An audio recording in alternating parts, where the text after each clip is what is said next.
तो चलिए हमारे साथ मेहमानों का पैनल जुड़ गया है। हम फटाफट आपका तारुफ करवा देते हैं। राठी राठौड़ जी जो है वो बीजेपी की स्पोक्स पर्सन है। बहुत बहुत धन्यवाद आपका राखी जी, जी न्यूज के लिए आपने वक्त निकाला। अभय दुबे प्रवक्ता हैं कांग्रेस के, वो भी हमारे साथ जुड़ेंगे। दानिश कुरैशी साहब एमआईएम नेता है, वो भी हमारे साथ जुड़ेंगे। संगीत रागी जुड़ चुके हैं, बहुत बहुत धन्यवाद संगीत जी, आपने समय निकाला। प्रदीप भाटी प्रवक्ता हैं समाजवादी पार्टी के, वो भी हमारे साथ जुड़ चुके हैं। राखी जी आपके साथ शुरुआत करूंगी, हालांकि कांग्रेस के मेहमान के जुड़ने का इंतजार है मुझे। क्या धर्म की नैया पर ही राजस्थान का चुनाव जिसे कहा जाए कि किनारा मिलेगा?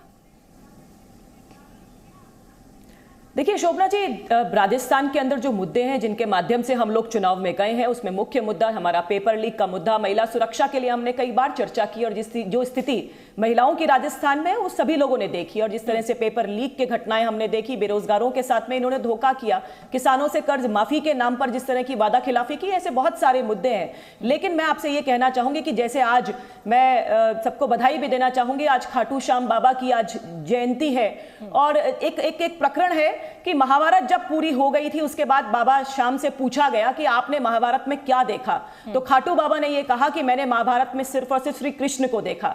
और इसीलिए जब आप राजस्थान की कोई चुनावी यात्रा का विश्लेषण करेंगे तो आप देखेंगे कि यहां पे सिर्फ और सिर्फ कमल नजर आएगा, आपको सिर्फ और सिर्फ भगवा नजर आएगा, क्योंकि जिस तरह से कुशासन रहा पिछले 5 साल में राजस्थान के अंदर कांग्रेस पार्टी का, इनके बीच की सिर्फ फुटबॉल भी हमने देखी किस हाइट्स तक गई, जो इन्होंने शब्द आपस में एक दूसरे के लिए कहे, चाहे नकारा, निकम्मा, करोना, गद्दार, जिस तरह से सिर्फ फुटबॉल लगातार 5 साल में रही।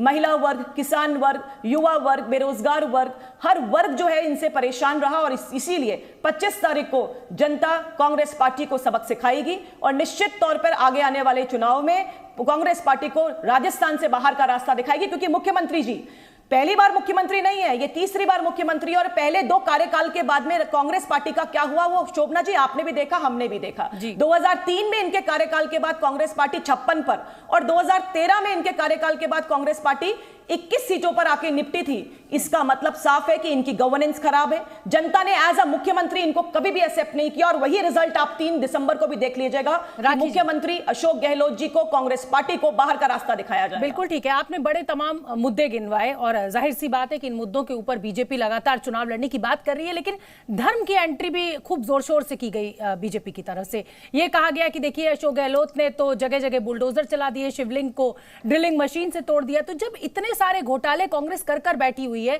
तो बीजेपी को धर्म लाने की जरूरत क्यों पड़ रही है? यहां तक कहा जा रहा है कि प्रधानमंत्री नरेंद्र मोदी अगर आज मथुरा पहुंचे हैं तो वो मीरा के 525वें जन्मोत्सव में इसीलिए शरीक हो रहे हैं क्योंकि मीरा राजस्थान से आती हैं और राजस्थान के वोटर को साधने की कोशिश बीजेपी की है। देखिए शोभना जी, जिन मुद्दों को मैंने आपको गिनाया उन मुद्दों के साथ में तुष्टीकरण का भी एक महत्वपूर्ण मुद्दा राजस्थान में रहा है पिछले 5 साल में। आप ये बताइए कि 7,500 से ऊपर की रोड रेज की घटनाएं राजस्थान में पिछले 5 सालों में हुई, लेकिन एक समुदाय विशेष के साथ में अगर रोड रेज की घटना होती है तो 1 घंटे के अंदर सरकार द्वारा 50 लाख रुपया, एक संविदा पे नौकरी, एक डेयरी बूथ का अलॉटमेंट किया जाता है। मैं पूछना चाहती हूं कि 7,500 जो ऐसी ही घटनाएं हुई उसमें सरकार का ऐसा ही रवैया क्यों नहीं था? ये भेदभाव क्यों? मैं फिर पूछना चाहती हूं कि रमजान के महीने में बिजली की निर्बाध व्यवस्था, उसका ऑर्डर आता है, लेकिन रामनवमी हो, चाहे हनुमान जयंती हो, हिंदू नववर्ष की रैलियां हो, यहां पे धारा 144 लगा करके उन रैलीज को रोका जाता है और पीएफआई की रैली को परमिशन दी जाती है। तो जिस तरह से हमने देखा कि छबड़ा जो दंगे थे उसका मुख्य आरोपी इफ्तार पार्टी में मुख्यमंत्री निवास पर मिलता है, जो करौली दंगा हुआ उसके अंदर मतलूब अहमद अभी भी पुलिस के गिरफ्त में नहीं है। जिस तरह की तुष्टीकरण की राजनीति, चाहे वो अलवर का 300 साल पुराना मंदिर उसको ड्रिल मशीन से तोड़ना हो या सालासर बालाजी में राम द्वारे को बुलडोजर से गिराना हो, लगातार हमने देखा मदरसों के अंदर लगातार पैसा दिया गया, भी तोड़े गए। मैं बलिया से आती हूँ, वहां पर बनारस के लोगों के बीच में जब आप पहुंची, हाँ, वहां पे बहुत सारे हजारों मंदिर जो थे, हजारों शिवलिंग हमने देखे टूटते हुए। तो ये तो विकास के नाम पर जब कुछ अच्छा किया जाता है तो ये सरकारें करती हैं। और जहां तक ये कहा जा रहा है कि एक समुदाय को टारगेट किया गया, वो आरोप उत्तर प्रदेश में योगी सरकार के ऊपर भी लगाया। अभय दुबे जी जवाब दीजिए, प्रधानमंत्री नरेंद्र मोदी अगर मीरा के जन्मोत्सव में हिस्सा लेने के लिए मथुरा पहुंचते हैं तो इससे आपको भय क्यों हो जाता है कि साहब राजस्थान का जो वोटर है उसको साधने की कोशिश है? धर्म की एंट्री बीजेपी ले आती है, बहुत सारे मुद्दे भी इसके साथ बीजेपी ने उठाए हैं, चाहे वो भर्ती घोटाला हो, चाहे भ्रष्टाचार के मुद्दे हो। इस अधर्मी सत्ता से दूर अगर राजस्थान की जनता को रखना है तो वो धर्म के प्रशस्त मार्ग पर चलने वाले लोगों को ही चुनेगी। राजनीति का धर्म का प्रशस्त मार्ग क्या है? वो मार्ग है अशोक गहलोत सरकार का, जो मोदी जनित महंगाई थी उसके खिलाफ 3000 राहत कैंप लगाना।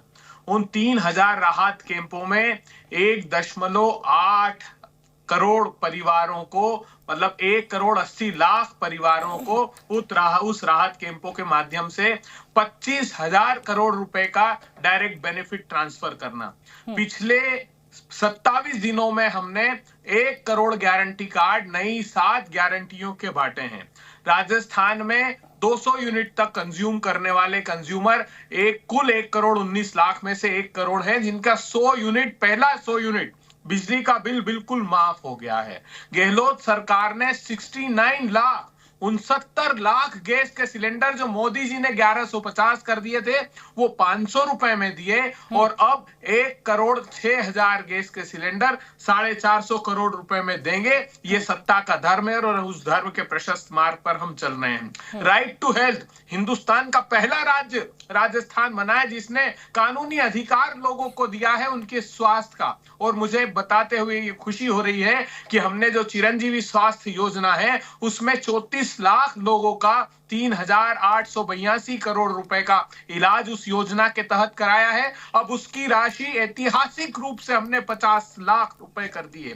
पहला प्रांत है ये हिंदुस्तान का जिसने ये कह दिया, जिसने घोषणा पत्र में लिख दिया कि समर्थन मूल्य की कानूनी गारंटी देंगे, जिसको प्रधानमंत्री जी ने 700 किसानों को तड़पा कर भारतीय जनता पार्टी की सरकार ने दिल्ली के दरवाजे पर मौत की आगोश में जाने के लिए मजबूर कर दिया। काले क्रूर कृषि के कानून लेकर आए और किसानों की मांग नहीं मानी थी कि समर्थन मूल्य के लीगल गारंटी दो, वो राजस्थान की सरकार करने जा रही है। बिल्कुल जी अभय जी, आपने लंबे चौड़े घोषणा पत्र के दावों को भी दोहराया, जो काम आपने किया आपने उनको भी गिनाया। तो फिर अगर बीजेपी धर्म का जिक्र करती है, राम मंदिर का जिक्र करती है, तो फिर इतना हाहाकार क्यों? देखिए, हम तो काम किए है ना, तो जनता आपको आपके काम पे वोट देगी, फिर आपको ये बेचैनी क्यों? हमको कहां बेचैनी?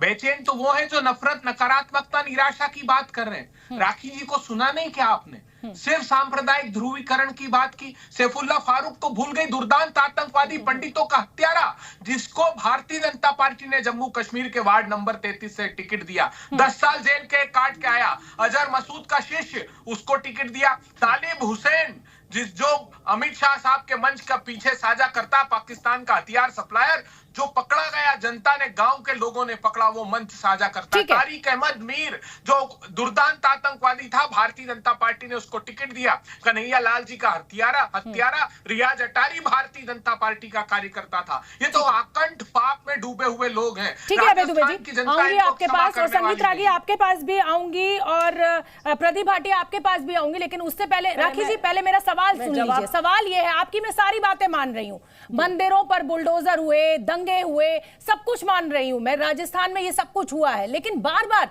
राम मंदिर का जिक्र क्यों करना पड़ रहा है? योगी आदित्यनाथ हर रैली में जाकर कह रहे हैं कि साहब हमने मंदिर बनाया है, आपका ही आंदोलन था, ये सब जानते हैं, लेकिन आपको बार बार ये बताने की जरूरत क्यों पड़ रही है? और इसीलिए आप पर आरोप लग रहा है कि धर्म के बिना तो आपकी गाड़ी आगे बढ़ती ही नहीं है, और ये शायद आपका ब्रह्मास्त्र है जो आपको लगता है कि अगर इसका इस्तेमाल करेंगे तो हम 100% हमारी जीत होगी और लोग काम पर नहीं धर्म पर वोट देंगे।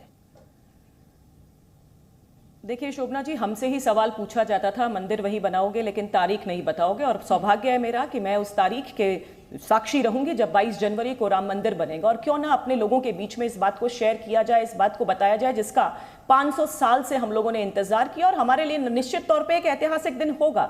लेकिन जिस तरह से अभय जी ने शायद मेरी बात पूरी नहीं सुनी, आपने जब मुझसे सवाल पूछा तो मैंने शुरुआत तुष्टीकरण से नहीं की, मैंने और भी चीजें बताई। महिला अपराध के बारे में कुछ भी नहीं कहेंगे अभय दुबे जी, क्योंकि इनकी 7 गारंटीज के अंदर महिला सुरक्षा है ही नहीं, इनके एजेंडे में है ही नहीं कि राजस्थान के अंदर महिला कैसे सुरक्षित हो जाए। अब जो पॉइंट इन्होंने बताया, क्योंकि अभय दुबे जी बाहर से आते हैं, मैं राजस्थान से आती हूं, तो मैंने तो इस भूमि में झेला है 5 साल। हमने देखा है किस तरह से सरकार का जो काम है वो खराब रहा। महंगाई राहत कैंप की बात कर रहे थे शोभना जी अभी।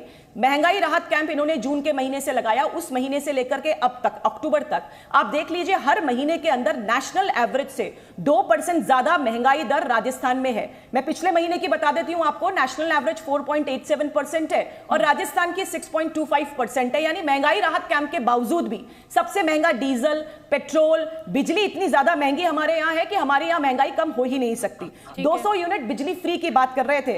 एक न्यूज में आपको दिखाना चाहती हूं, इसके अंदर लिखा है कि 500 रुपए की छूट देकर के 5000 तक का अलग अलग मदों में जो पैसा लगा करके लोगों से वसूला गया, वो हमारे कांग्रेस पार्टी की सरकार राजस्थान की ही रही। जिस तरह से 200 यूनिट बिजली फ्री की बात की, लेकिन गांवों में, कस्बों में लगातार आपको लोड शेडिंग नजर आएगी, बिजली की कटौती लगातार हुई।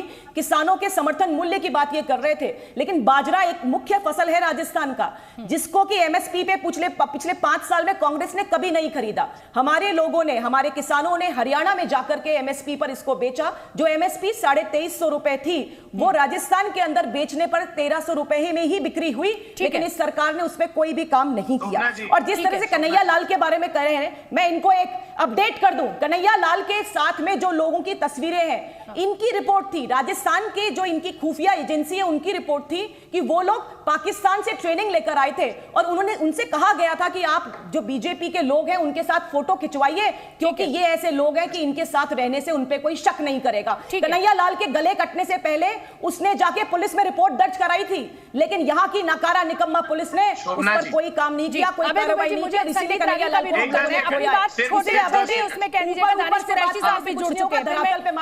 का रुख करूंगी। अबे दुबे जल्दी से अपनी बात खत्म कीजिए आप जी। चलिए, मैं बधाई देता हूं राखी जी को कि एक सच तो केंद्र सरकार के खिलाफ इन्होंने खुद राष्ट्रीय चैनल पर स्वीकार लिया।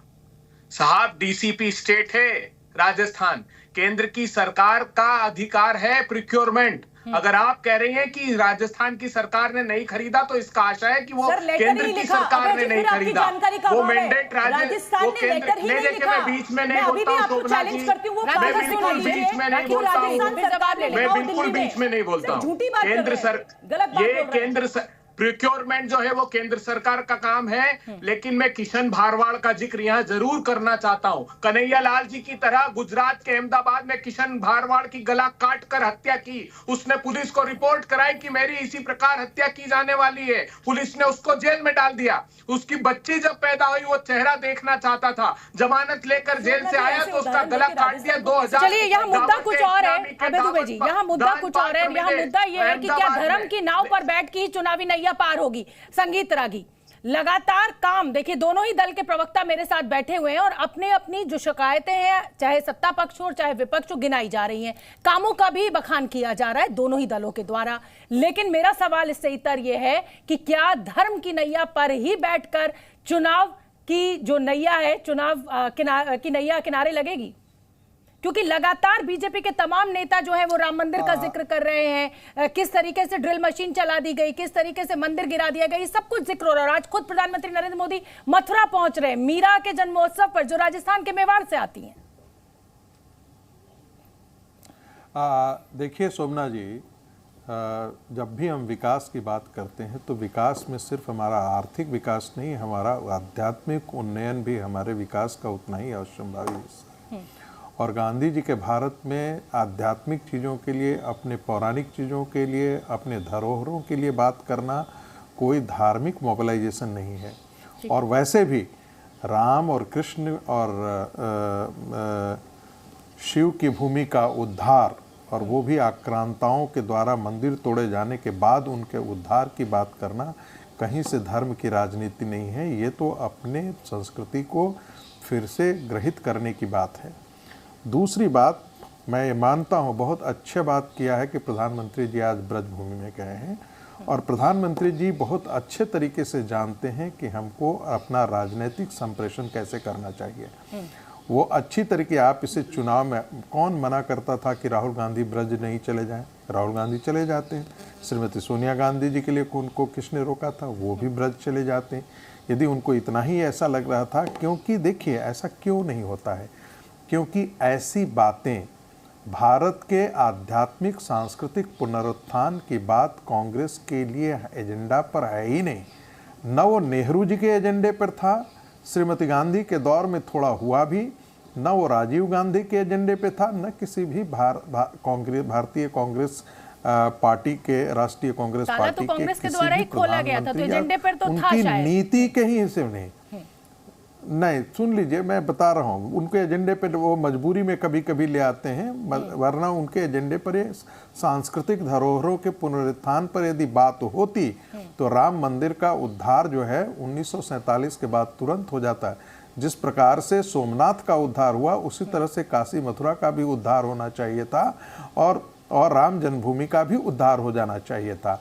अब रही बात कि प्रधानमंत्री जी जब वहाँ गए हैं तो निश्चित तौर पर जो लोग काशी और मथुरा के उद्धार की बात कर रहे हैं उनके मन में भी एक प्रकार का उत्साह आएगा, क्योंकि ये मत भूलिए कि इन तीनों मंदिरों का उद्धार हिंदू समाज का और हिंदू संतों का संकल्प था। ये कोई भारतीय जनता पार्टी का संकल्प नहीं था, ये कोई राष्ट्रीय स्वयंसेवक संघ का संकल्प नहीं था, ये विश्व हिंदू परिषद का संकल्प सिर्फ नहीं था, ये भारत के संतों का संकल्प किया जाएगा, नेताओं के द्वारा, बीजेपी के पदस्थ मुख्यमंत्री के द्वारा कि साहब राम मंदिर बन के तैयार हो रहा है, जो सपना हमने देखा था, तो कहीं ना कहीं जनता में तो यही संदेश जाएगा ना कि ये साधु संतों की लड़ाई नहीं, ये तो बीजेपी की लड़ाई है जो जीत में बदली है। देखिए ये हमारे देश के सारी जनता का जो भी राम मंदिर के प्रति आस्था रखते थे, उस सारी जनता की लड़ाई थी, जिसे कुछ लोगों ने कोर्ट में लड़ा और कोर्ट ने निर्णय दिया। कांग्रेस पार्टी तमाम तरीके से लटकाने, भटकाने और अटकाने के लिए सारे कुत्सित प्रयास किए। यहाँ तक कि कहा गया कि अर्जुन सिंह के समय तो अयोध्या में सहमति से एक प्रदर्शनी लगाई थी जिसमें राम और सीता को भाई बहन के रूप में दर्शाया गया था, और उस समय 3 लाख रुपए सहमत को उस समय की कांग्रेस की सरकार ने दिया था। ये बात मुद्दा छोड़ दीजिए, जिस चीज को जनता ने पसंद किया था वो बात जनता के सामने यदि भारतीय जनता पार्टी की सरकार ने उसे फैसिलिटेट किया है तो वो जाकर के अपनी उपलब्धियों को यदि गिनवाती है तो उसमें गलत क्या है? बिल्कुल ठीक है। 370 जो कश्मीर के अंदर, बस 10 सेकंड, कश्मीर के अंदर रेडिकल टेररिज्म, इस्लामिक टेररिज्म को जन्म देने का और भारत के अंदर पैर पसारने का काम जो है वो कांग्रेस पार्टी ने किया। अब उसको यदि भारतीय जनता पार्टी की सरकार प्रदेशों में कुचलती है और 370 खत्म करती है तो ऐसी उपलब्धियों का बखान जनता के सामने भारतीय जनता पार्टी तो करेगी। बहुत बड़ा आरोप आप लगा रहे हैं, बहुत बड़ा आरोप आप कांग्रेस के ऊपर लगा रहे हैं। अभय दुबे, मैं आऊंगी आपके पास जवाब के लिए, लेकिन मेरे साथ चर्चा में 2 मेहमान और हैं और मैं उनके पास एक बार भी नहीं जा पाई हूं। पहले मैं उनकी भी राय ले लूं और उसके बाद मैं आपके पास आऊंगी। इसी जवाब के लिए संगीत रागी ने जो आरोप लगाए उसके जवाब आप दीजिएगा। प्रदीप भाटी, अगर आपने इतने काम किए हैं तो बीजेपी को ध्रुवीकरण करना है तो कीजिए, उससे क्या फर्क पड़ता है? क्या आपको अपने किए कामों पर भरोसा नहीं है? जो एक ही घिसा पिटा जिसे कहा जाए आरोप लगता रहता है कि साहब धर्म की राजनीति करते हैं, धर्म की राजनीति करते हैं। धन्यवाद शोभना जी, नमस्कार सभी को। नमस्कार। ये बहुत अच्छी बात है कि राखी जी ने कुछ चीज़ें गिनाई, मुझे लगा वो उत्तर प्रदेश की बात कर रही हैं। उन्होंने कहा कि पेपर लीक हुए, भर्ती घोटाला हुआ और किस तरह से बिजली कटौती हो रही है और किस तरह से महिला अपराध में की गिनती देश में कितने ऊपर है। मैं आपको बताना चाहता हूं कि राखी जी, आप उत्तर प्रदेश का रिकॉर्ड नहीं तोड़ पाएंगी। लगभग पेपर लीक 1 दर्जन पेपर लीक हो चुके हैं। भर्ती घोटाला तो ऐसा हुआ कि खुद ही अपने हिसाब से एक एजेंसी, 2 एजेंसी हायर कर ली जाती है और अपने मंत्री संतरी पुत्रियों को सारी भर्तियां, सारे वैकेंसीज भर दी जाती है। ऐसा घोटाला आपने उत्तर प्रदेश में जो किया वो कहीं और प्रदेश में आपको नज़र नहीं आया होगा। तो जब आप कंपैरिजन करती हैं तो साथ ही साथ उत्तर प्रदेश का नाम ले लेते हैं। तो उत्तर प्रदेश की जनता ने, जिन्होंने आपको इतने भारी मतों से 4 इलेक्शन जिताए हैं, उनका भी दर्द पे आप मल्हम लगा देती। देखिए शोभना जी, हमारी शुभकामनाएं हैं कि माननीय प्रधानमंत्री जी को जो विदेशी दौरों से धाम की यात्रा पर जो आ गए हैं, इलेक्शन जैसे जैसे नज़दीक आ रहा है, तो हमारी शुभकामनाएं हैं उनको। भाजपा का ये अंतिम कार्यकाल है और भारतीय जनता पार्टी मोक्ष प्राप्ति करना चाहती है।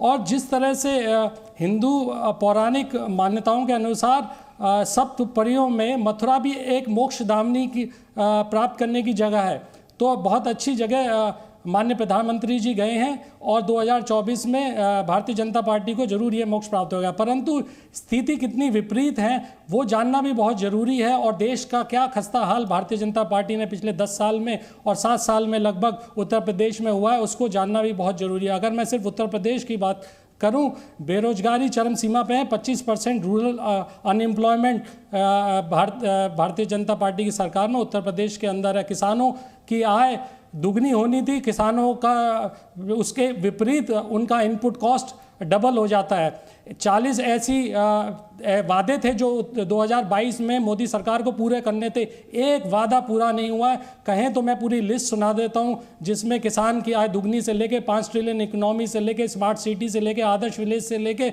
और ना जाने बुलेट ट्रेन से चलती हुई कहाँ गई इन्होंने सारी चीज़ें, यहाँ तक कि हम और आप वातावरण से प्रदूषित वातावरण से ग्रस्त हैं। इस एनसीआर रीजन में आपको पता है उत्तर प्रदेश मोदी सरकार ने वायु प्रदूषण के लिए भी बोल दिया था कि 2.57 पीएम कर देंगे 2022 तक, और फॉरेस्ट कवर 21% से 31% पहुंचा देंगे। इतने झूठे लोग, इससे बड़ी झूठी सरकार मैंने आज तक अपने जीवन काल में नहीं देखी। ये आप आसमान भी मांगेंगे, चांद भी मांगेंगे तो यही कह देंगे कि हम दे देंगे। मैं इस समय की बड़ी खबर में आऊंगी प्रदीप जी आपके पास, और इस समय की बड़ी खबर बता दें, कृष्ण जन्मभूमि पहुंच गए हैं प्रधानमंत्री नरेंद्र मोदी। ये तस्वीरें भी हमें मिलने लगी हैं।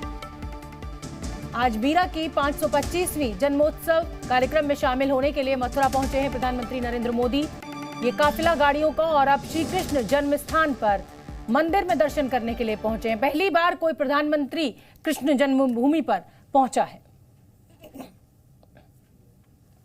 तो चलिए अब मैं रुक कर लेती हूँ दानिश कुरैशी साहब का, वो मेरे साथ लगातार बने हुए हैं। दानिश कुरैशी जी, आपने तमाम जो प्रवक्ता हैं उनको सुन लिया है, आपका क्या मानना है जो इस बार का चुनाव 5 राज्यों में होने जा रहा है? इस समय अभी राजस्थान में मतदान बचा हुआ है, क्या वो धर्म के सहारे ही आगे बढ़ रहा है या लोग जो है उनके लिए मुद्दे कुछ और हैं जमीन पर? देखिए, मुझे लगता है कि देश के नागरिकों की जो जरूरत है वो आम जरूरत है, आम मुद्दे हैं। लेकिन भारतीय जनता पार्टी हो या इंडियन नेशनल कांग्रेस हो, तमाम के जो मुद्दे हैं वो हमेशा से ही धर्म और राजनीति से धर्म प्रेरित रहे हैं। आप देखिए, जितनी सफाई से इंडियन नेशनल कांग्रेस बात कर रही है, तो आप जाके देखिए कि कमलनाथ के क्या स्टेटमेंट रहे हैं।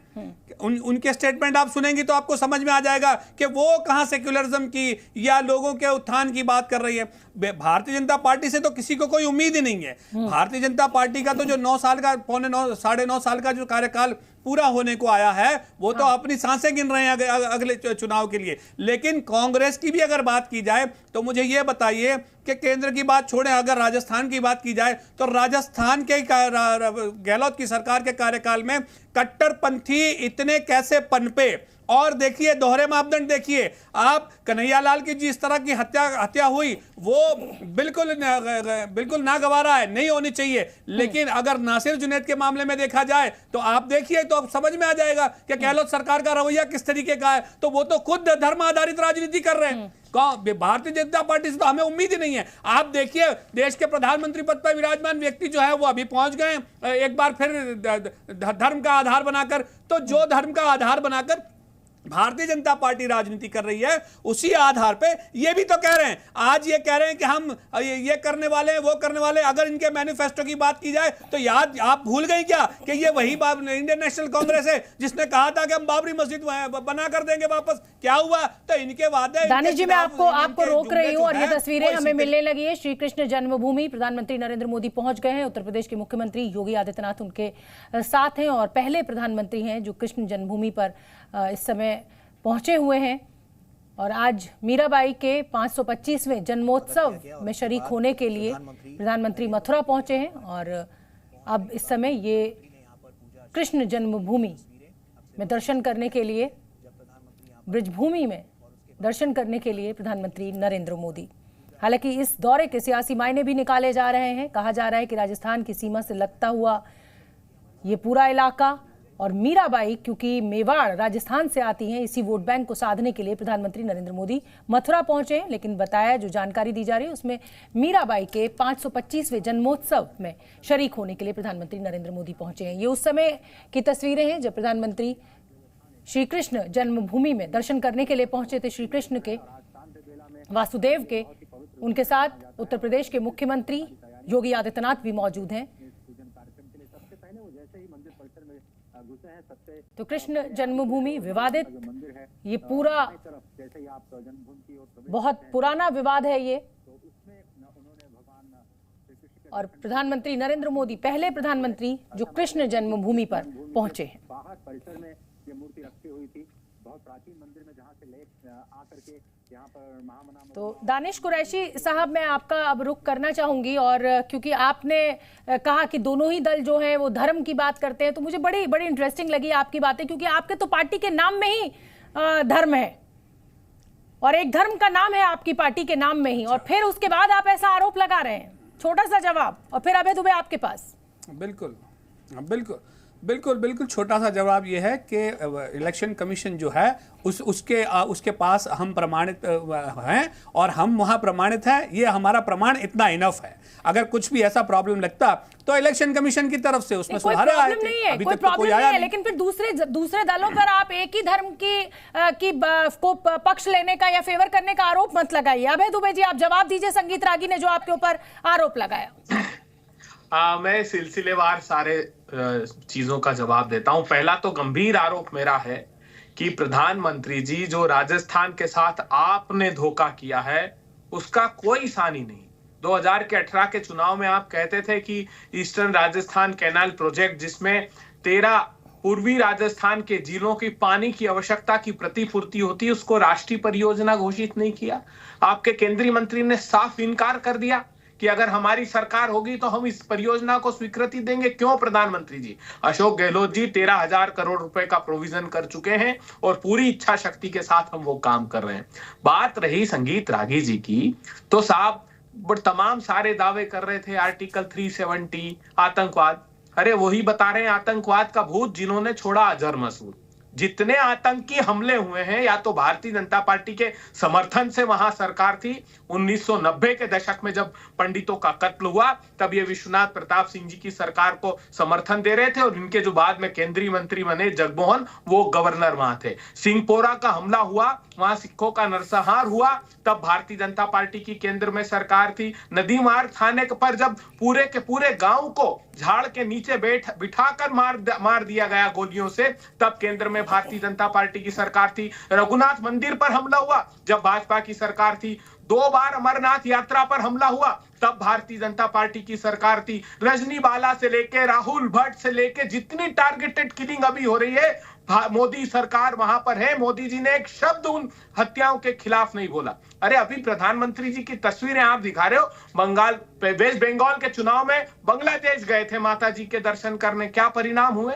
तो ये दिखाने से काम नहीं चलेगा। राम राज्य की अवधारणा में हम सब लोग मिलकर आस्था रखते हैं। वो अवधारणा है कि जासू राज प्रिय प्रजा दुखारी, सोई नृप अवसी नरक अधिकारी। जिस राजा के राज में प्रजा को दुख भोगना पड़े, वो नरक का अधिकारी होता है। कितने दुख भोगने और पड़ेंगे देश को, हम ये जानना चाहते हैं। धन्ना सेठों को मेवा खिलाते हैं, 12-12 लाख करोड़ की नेटवर्क कमाते हैं, और यहाँ गैस के सिलेंडर के दाम 1100-1200 रुपए कर देते हैं। खाने की दाल 200 रुपए के पार, डीजल पेट्रोल 100 रुपए के पार। आखिर कहां जाकर थमेगा ये? इस राहत अगर महंगाई से दे रहे तो राजस्थान की जनता प्रतिसाद देगी। मध्य प्रदेश, राजस्थान, मिजोरम, तेलंगाना, सारे में भारतीय जनता पार्टी की हार होगी। ठीक है, राखी जी जवाब दीजिए, और साथ ही क्या धर्म की एंट्री से चुनाव अब नहीं जीता जाएगा? उदाहरण भी दिया गया वेस्ट बंगाल का, कर्नाटक में भी बजरंगबली का, हनुमान जी का आपके सामने उदाहरण है। तो क्या ये माना जाए कि बीजेपी के लिए अब जो ये धर्म की जो बैसाखी है वो अब और दिन नहीं चल पाएगी, और इसीलिए अब आप भ्रष्टाचार भी, चाहे वो महादेव ऐप के जरिए हो और चाहे लाल डायरी के जरिए हो, ये लेकर आ रहे हैं? देखिए शोभना जी, मैं फिर वही बात रिपीट करूंगी कि बहुत सारे मुद्दे हैं राजस्थान में जिसके माध्यम से हम लोग चुनाव में जा रहे हैं, और आप देख लीजिएगा 3 तारीख को रिजल्ट आएगा, वो साफ दिखाएगा कि किस तरह से भ्रष्टाचारी जो कुशासन सरकार रही उसका क्या रिजल्ट आपको 3 तारीख को नजर आ जाएगा। अभी ERCP की बात कर रहे थे अभय जी, देखिए आपकी सरकार की जो गंभीरता है पानी पिलाने के लिए वो इस बात से सामने आती है कि जल जीवन मिशन के लिए 30,000 करोड़ रुपए सेंट्रल गवर्नमेंट से राजस्थान गवर्नमेंट को दिए गए, और शोभना जी 20,000 करोड़ रुपए कांग्रेस पार्टी ने भ्रष्टाचार के भेंट चढ़ गए। जो पानी पिलाने जैसे महत्वपूर्ण और गंभीर मुद्दे में भी आप देखिए भ्रष्टाचार की पराकाष्ठा कहां तक पहुंचती है। ERCP के मुद्दे को लगातार अशोक गहलोत जी ने लटकाने का भटकाने का प्रयास किया। जो 75% डिपेंडेबिलिटी पे पूरा प्रोजेक्ट चाहिए था उसको 50% पे करने का लगातार हट रखा। एक जिद थी कि किसी हालत में हम ERCP को जो है वो नेशनल प्रोजेक्ट नहीं बनने देंगे। तो जिस तरह की प्रॉब्लम लगातार यहां से क्रिएट हुई वही कारण रहा कि पूर्वी राजस्थान के लोग जो है उन्हें पानी नहीं मिला, और बाकी लोगों को जिनको मिलता जल जीवन मिशन से उसमें भी भ्रष्टाचार की भेंट इन लोगों ने चढ़ा दिया। और मैं विश्वास दिलाती हूं राजस्थान की जनता को कि आने वाले समय के अंदर जो डबल इंजन की सरकार होगी केंद्र में और राजस्थान में, वो उन 13 जिलों के अंदर पीने के पानी की समस्या को खत्म करेगी। जिस तरह से बम धमाकों की बात कर रहे थे सर, 2008 के बम धमाके जयपुर जैसे शहर में हुए, हमने देखा उस समय जो यूपीए गवर्नमेंट थी उस समय हमने देखा कि चेन्नई से लेकर के चंडीगढ़ तक, गुजरात से लेकर गुवाहाटी तक लगातार बम धमाके हुए, और सरकार की ऐसी तुष्टिकरण की नीति कि 2008 के अंदर जो घटना हुई उसमें सही पैरवी ना करने की वजह से हाई कोर्ट ने सभी जो अक्यूज थे उनको बरी कर दिया। आप देखिए इस तरह के तुष्टिकरण की राजनीति से काम नहीं चलेगा। 1 मिनट का टाइम प्रदीप भाटी जी के लिए भी लूंगी क्योंकि शायद वो यूपी की बात कर रहे थे, जरा कंपैरिजन कर लेते हैं। पेपर लीक वहां 12 हुए तो यहां 19 हुए। अगर वहां की बेरोजगारी 25% है तो हमारे राजस्थान की 30% से ऊपर चलती है। आपने कहा कि वहां की महिला अपराध की आपने बात की, और शोभना जी किस पृष्ठभूमि यूपी की थी, जो पृष्ठभूमि राजस्थान की थी वो भी देखने की जरूरत है। यूपी तो लगातार गुंडा राज, लगातार समाजवादी पार्टी के राज में रहा, लेकिन राजस्थान की पृष्ठभूमि ऐसी नहीं थी। एक शांति प्रिय प्रदेश के रूप में हमेशा पहचान रखी, लेकिन कांग्रेस पार्टी की कुशासन था जिसकी वजह से यहां पर समस्या लगातार हुई। इसलिए कंपैरिजन मत कीजिए। जब आप बात करते हैं कर्ज की तो यहां पे 1.25 लाख से ऊपर कर्ज जो है वो एक सिंगल किसान पर है, और यहां पर जो अर्थव्यवस्था नीचे जा चुकी है, एक बच्चा अगर जन्म लेता है राजस्थान में तो 85,000 के कर्ज के साथ में उस बच्चे का जन्म होता है। तो आर्थिक क्षेत्र में देख लीजिए, सामाजिक क्षेत्र में देख लीजिए, हर जगह कांग्रेस पार्टी ने जिस तरह का भ्रष्टाचार किया है। और जो मेरे साथी हैं दानिश कुरैशी जी, मुझे लगता है आपने बहुत अच्छा जवाब दिया। एक ऐसी पार्टी जो कन्हैया लाल की हत्या पे कोई प्रश्न नहीं उठाती, लेकिन नासिर जुनैद की बात पर लगातार आपके अध्यक्ष भी यहां पर आके गए। वो कहते हैं कि धर्म के आधार पर राजनीति की जाती है। आपकी टीम में एक भी किसी और धर्म का व्यक्ति अगर आपके साथ हो, आपकी टीम के अंदर, आपकी जो पार्टी है उसके अंदर, तो बताइए कोई नहीं है। और आप हमें सिखा रहे हैं कि धर्म और धर्म की बात की जाएगी, क्यों ना की जाए। हम जब आगे बढ़ते हैं, संगीत रावी का मैं रुख करना चाहूंगी। संगीत रावी, हर चुनाव से पहले प्रधानमंत्री नरेंद्र मोदी, मैं ये तो नहीं कहूंगी दावे के साथ कि हर चुनाव से पहले, लेकिन ज्यादातर चुनावों से पहले प्रधानमंत्री कभी केदारनाथ पहुंच जाते हैं, कभी मथुरा के मंदिर में पहुंच जाते हैं। क्या आपको लगता है कि चुनावी राजनीति में, वोट बैंक की राजनीति में इन तस्वीरों का, इस तरह के दौरे का असर आता है जमीन पर? देखिए, इन चीजों का असर तो होता है, क्योंकि जब आप भारतीय संस्कृति और भारतीय आध्यात्म के साथ जुड़ते हैं तो इस देश का मानस आध्यात्मिक है। वह भी लगता है कि देखो, एक प्रधानमंत्री जो था वो कल तक जो है वो रमज़ान के महीने में टोपी पहन करके बैठता था, इफ्तियार पार्टी ऑर्गेनाइज करता था और मंदिर में जाने से वो डरा करता था। राम मंदिर का उद्धार होने की बात हो या अयोध्या के उद्धार करने की बात हो या सोमनाथ की बात हो, वो डरा करता था। वो लगता था कि इससे मुस्लिम मतदाता नाराज हो जाएगा। लेकिन एक दूसरा प्रधानमंत्री है जो इन चीजों से डरता नहीं है। वो केदारनाथ भी जाता है, बद्रीनाथ भी जाता है, ये तस्वीरें तो बीजेपी के नेताओं की भी है। संगीत रागी जी, इसलिए रोक रही हूँ कि आपने आरोप लगाया कि साहब इफ्तार पार्टी, वो जो मुसलमान टोपी पहनते हैं, वो टोपी पहनने से डरते हैं बीजेपी के नेता, कहीं ऐसा ना हो कि हिंदू वोटर नाराज हो जाए। तो ये डर तो राजनीतिक दलों को रहेगा ही अपने अपने वोट बैंक का। इसमें गलत क्या है?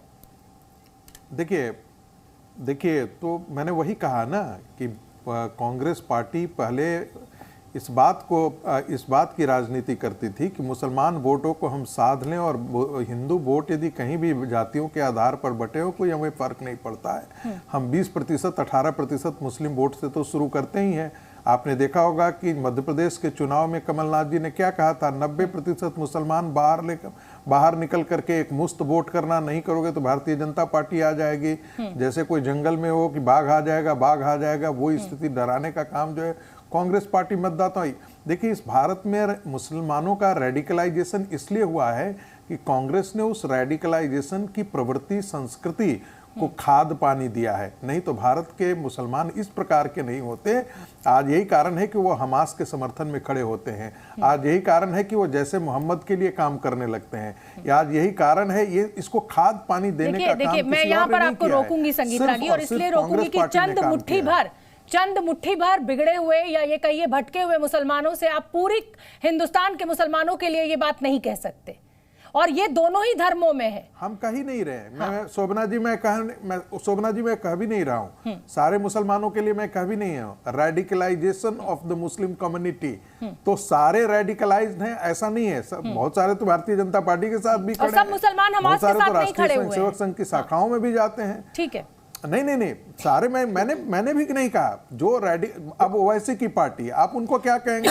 ओवैसी की पार्टी की मुसलमान पार्टी ही है, वो मुसलमानों की बात करती है। एक भी भाषण आप असउद्दीन ओवैसी की निकाल करके देखिए, और असउद्दीन ओवैसी की पार्टी किसकी पैदाइश है?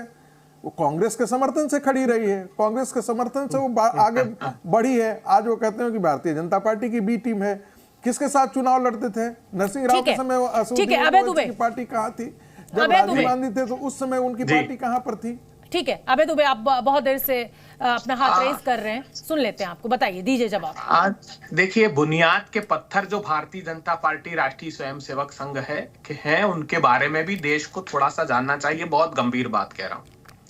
अलग पाकिस्तान की प्रस्तावना पढ़ने वाला फजलुल हक, जिसने 23 मार्च 1940 को यह प्रस्ताव पढ़ा, उसके बाद बंगाल में श्यामा प्रसाद मुखर्जी ने उस फजलुल हक के साथ सरकार बनाई। हिंदू महासभा ने वीर सावरकर इस शर्त पर बनाई थी कि वो पाकिस्तान की मांग नहीं बीच में मत बोलिए, अब मिर्ची मत नहीं लगनी चाहिए। संगीत रागी जी, देश को जानना तो चाहिए ना, ये मुखोटा लगाकर जो रखते हैं भाजपा के लोग, आपके लोग, उनको उतरना चाहिए। नॉर्थ वेस्ट फ्रंटियर प्रोविंस में और सिंध प्रांत में हिंदू महासभा ने ऑफिशियली मुस्लिम लीग के साथ सरकार बनाई। उन्होंने सदन में प्रस्ताव पारित किया अलग पाकिस्तान का। अब आ जाइए 2012 में फडणवीस साहब ने एक प्रेस कॉन्फ्रेंस ली। उन्होंने कहा, साहब मुस्लिम लीग के स्थानीय निकाय का समर्थन हमको मिला है, बड़ी प्रसन्नता की बात है। अब आ जाइए पीएफआई इतना घृणित बात कही कि साहब प्रधानमंत्री की हत्या करना चाहता है। उसका घोषित राजनीतिक संगठन पेपर पर एसडीपीआई, उस एसडीपीआई को प्रतिबंध नहीं करते। और कर्नाटका में अभी समाचार पत्रों ने, मीडिया ने स्टोरी की कि भारतीय जनता पार्टी ने स्थानीय निकाय में उस एसडीपीआई का समर्थन ले लिया।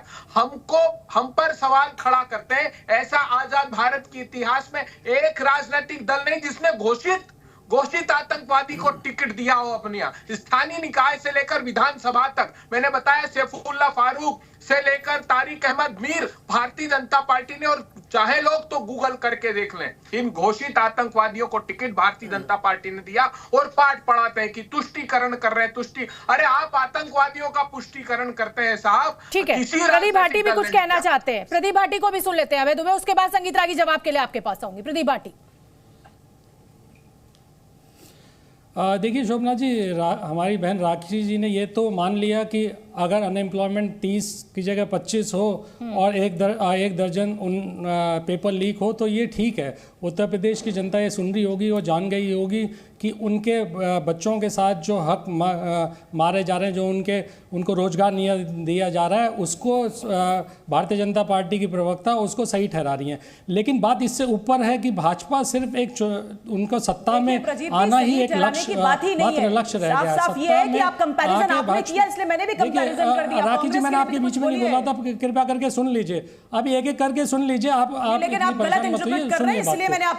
उनका सिर्फ एक लक्ष्य है, गलत मैं कुछ नहीं कह रहा हूँ, जो आपके वर्ड से वही मैं कह रहा हूँ। आप सुन लीजिए बात, आप मेरा समय मत खराब करिए शोभना जी। या तो मुझे आप आप थोड़ा एक्स्ट्रा समय दीजिएगा राखी जी, अगर बीच में ऐसे इंटरप्ट करेंगी तो दूसरी बात यह है कि भाजपा हर पैतरा इस्तेमाल करके कैसे भी सत्ता में काबिज रहना चाहती है। उनका लोगों से, सामान्य जनमानस, आम जनता से कोई सरोकार नहीं है और वो रखते भी नहीं है। वो वादे करते हैं और आगे बढ़ जाते हैं। मैं तो एक बात कहूँगा कि आम जनता जिस तरह से जो अभी फिलहाल भारतीय जनता पार्टी ने देश का हाल कर रखा है, उसकी अगर चंद लाइनों में मैं कहूँ कि खुद्दार मेरे शहर का फाके से मर गया, फाका मतलब भूख, खुद्दार मेरे शहर का फाके से मर गया, राशन जो आ रहा था भाजपाइयों के घर गया, चेहरा बता रहा था, मरा है मौत से, मारा है भूख ने। आप मेरी आवाज सुन पा रही हैं? प्रदीप जी नहीं बोल पा रहे हैं क्योंकि है ही नहीं चीज। रहने दीजिए आप। नहीं सुनिए, आवाज जिस तरह बीच से में आप कट रही लोगों के थी। कार्यकाल के अंदर भ्रष्टाचार था, वो भ्रष्टाचार जो जिस लेवल पे था वो देखिए एक सेकंड, कैसे आपने मुख्यमंत्री निवास से टूटी तक नहीं, भ्रष्टाचार की बात भी हम कर लेंगे। भ्रष्टाचार की बात कर रहे हैं, लोगों ने देखा है सबने देखा। देखिए अब राखी जी जो बदतमीजी की भाषा है उस पे आ चुकी हैं आप। इस तरह की आपका इस तरह से ही आपने जो हाकिम हुक्मरानों में जो नेतृत्व आपका गरीबों और मजदूरों को और मजलूमों को जिस तरह से 5 किलो राशन देके आप वोट लेना चाह रहे हैं, उस तरह से भारतीय जनता पार्टी अब नहीं लेके आ पाएगी। और ये समझ लीजिए कि इस तरह की चेहरा लोगों का बता रहा है कि अगर भूख से आदमी मरा तो हाकिम कह रहे हैं कि वो कह रहे हैं कि वो कुछ खा के मर गया। इस तरह से भारतीय जनता पार्टी अब आगे 2-3 बातें मैं जिस तरह से करना चाह रही है वो कर नहीं पाएगी। मैं 1 मिनट आऊंगी आपके पास। राखी जी की छोटी सी एक टिप्पणी ले लूं संगीत रागी, उसके बाद मैं आपके पास आ रही हूँ। राखी जी ये देखिए, संगीत रागी ने भी अच्छा चलिए अपनी बात पूरी करिए संगीत रागी, फिर मैं आती हूँ राखी आपके पास, बोलिए। देखिए, यदि श्यामा प्रसाद मुखर्जी नहीं होते तो आज कलकत्ता आज भारत का हिस्सा नहीं होता। नेहरू जी ने तो उसे पहले ही पाकिस्तान को गिरवी रख दिया था। दूसरी बात, फजलुर रहमान के साथ इसी बात पर श्यामा प्रसाद मुखर्जी गए थे क्योंकि वो पाकिस्तान की मांग करना बंद कर देंगे। तीसरी बात मैं कहना चाहता हूं, इस देश के विभाजन को किसने लिया था? इंडियन मुस्लिम लीग ने इसका अभियान को छेड़ा था और उसी उस मुस्लिम लीग को सर्टिफिकेट किसने दिया? कॉन्स्टिट्यूएंट असेंबली की डिबेट में नेहरू जी ने दिया। कहा कि देखिए ये इंडियन मुस्लिम लीग जो है वो सेकुलर है। हम सब जानते हैं कि भारत के इंडियन मुस्लिम लीग का चेहरा सेकुलर है या कॉमनल है, लेकिन उसको ये सर्टिफिकेट भारत के विभाजन के तुरंत पश्चात किसने दिया? पंडित नेहरू ने दिया। क्योंकि पंडित नेहरू जी की सरदार वल्लभ पटेल, पुरुषोत्तम दास टंडन एक अलग अलग खेमे थे, तो उनको अपने कांग्रेस के अंदर अपने नेतृत्व को पुष्ट करने के लिए जरूरी था कि रेडिकल मुसलमानों के साथ वो खड़े रहे। ठीक है संगीत रागी, मेरे पास समय खत्म हो रहा है, मुझे चलते चलते एक बार छोटी सी टिप्पणी राखी जी से ले लेने दीजिए। देखिए राखी, संगीत रागी ने भी माना कि जब इस तरीके से प्रधानमंत्री नरेंद्र मोदी एन चुनाव से एक दिन पहले या चुनाव वाले दिन किसी और राज्य में मंदिर में जाते हैं, दर्शन पूजा अर्चना करते हैं, तो वो वोट बैंक को प्रभावित करता है। तो क्या इसको आप ठीक मानती हैं? देखिए, मंदिर हमेशा से प्रधानमंत्री जाते रहे हैं। कई बार हमने देखा कि अलग अलग मंदिरों में उनका आस्था है, उनको अगर जाना है तो जाना चाहिए। और हम तो देखिए सबका साथ सबका विकास की थ्योरी पे बात करते हैं। अपने धर्म का आप अपनाएं और बाकी धर्मों का सम्मान करें। मुझे लगता है कि कहीं पर भी कुछ भी करने की जरूरत नहीं है। अपना धर्म आप अपनाएं, बहुत अच्छी चीज है। सम्मान सबका कीजिए और इसी ध्येय के साथ में अपने धर्म के हिसाब से बिल्कुल ठीक है। आप सभी मेहमानों का बहुत बहुत धन्यवाद। मैं क्षमा चाहती हूँ, मेरे पास वक्त इतना ही। Zee News.